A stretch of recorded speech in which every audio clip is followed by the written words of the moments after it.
My sister-in-law and I were pregnant at the same time. Tina, my mother-in-law, claimed that eating snake meat would make the baby stronger. She even forced me to eat its brains. I told her that snake meat would harbor parasites, but she scolded me bitterly. After Olivia, my sister-in-law, gave birth to a child, both she and her daughter died. Tina was heartbroken, thinking that it was my curse that led to their deaths. She instigated my husband, Andy Keith, to snatch my child away, and then I was pushed down the stairs and killed on the spot. Opening my eyes again, I went back to the day when I first ate snake meat. Oh my.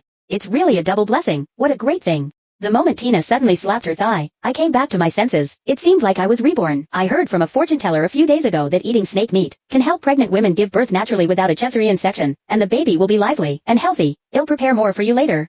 She happily picked up the bag and walked out. I almost wanted to hold her back, but as I recalled the tragedy of my previous life, I put my raised hand down again. I just watched Tina leaving. Olivia smiled slightly, asking me thoughtfully whether the baby was a boy or a girl. She asked the question again. In my previous life, she asked me during my entire pregnancy. After she knew it was a boy, she repeatedly tried to trip me up, and almost caused me to have a miscarriage. At the thought of it, my heart tightened. The doctor hinted that it was a girl. After I finished speaking, Olivia didn't frown anymore. Sitting leisurely on the sofa, I waited for Tina to come back. The surroundings were so familiar that it reminded me of everything that had happened in my previous life. Ever since Tina found out both of us were pregnant, she would bring back snake meat now and then, claiming that it was to nourish the baby's body. I refused to eat it, so she replaced all the pork with snake meat, just to trick me into eating it. I didn't realize it at first, but after finding out, I secretly spit it out. Later, Olivia was found to have too many parasites in her body, and then both she and her daughter died on the operating table. Tina insisted that I was the one who cursed her daughter and took her life. When they were fighting to grab my child, I was pushed down the stairs and died on the spot. Since I lived my life again, I would never let it happen again. After a while, Tina opened the door and entered the room. The blood-red meat was filled with a fishy smell. When the smell wafted over to me, my stomach churned so that I was almost about to vomit. Olivia walked over curiously, with greed in her eyes. Mom, where did you get this good stuff?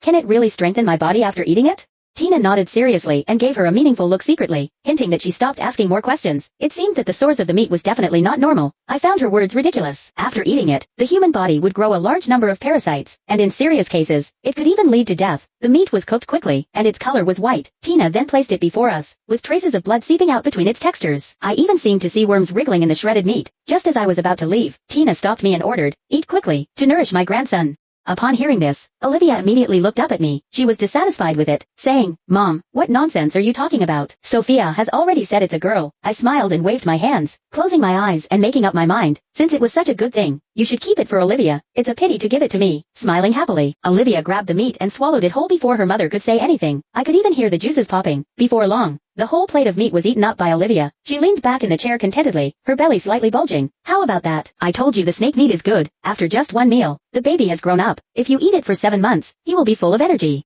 Tina clapped her hands and picked up the phone to contact the supplier. As she was distracted, I sat aside and thought about countermeasures. The tragic scenes of my previous life were still vivid in my mind. I needed to take advantage of the chance to get all the Keith family into trouble. I would be very careful and not touch the snake meat at all. In the evening, when Andy got off work, Tina got a plate of snake meat from somewhere and placed it in the middle of the table. I ate vegetables quietly, pretending to ignore others. Olivia has a good appetite, so it must be a boy. Sophia, look at you. You can't even bear a son for my family. Tina complained, very unhappy about it. Meanwhile, she kept talking about how nutritious snake meat was. Andy didn't speak for me, just asking me why I didn't eat. I considerately put the meat into his bowl and said guiltily, "Mom is right. Since I can't bear a son, how can I have the right to eat such high-quality food?" He dispelled suspicions and nodded in agreement, swallowing deeply. After ensuring that 3 of them had eaten it, I smiled with satisfaction. Afterwards, I repented and apologized to the baby in my belly. "Dear, I'm sorry, but there's nothing Mommy can do." After dinner, I stood up and went back to my room, but Tina stopped me. "Sophia, I have something to tell you. Olivia is pregnant now, so we have to be careful with what she eats and drinks. Our house is too small. Don't you have a house? Let her stay there for a few days, and we will return it to you after she's done with the confinement." I was stunned. It didn't happen in my previous life. They were too shameless. The house belongs to my father, and he lives there now. Isn't it inappropriate for Olivia to go there? I spoke coldly and then looked at Andy. After a long time, Andy said that he would contact my father. He wished my father to vacate the room, and then Olivia could move in. After all, she bears a son, and it's precious. Your family should take care of her carefully. In an instant, I understood why they didn't rob the house in my previous life, but it happened now. It was just because they thought Olivia was pregnant with a son. What a joke.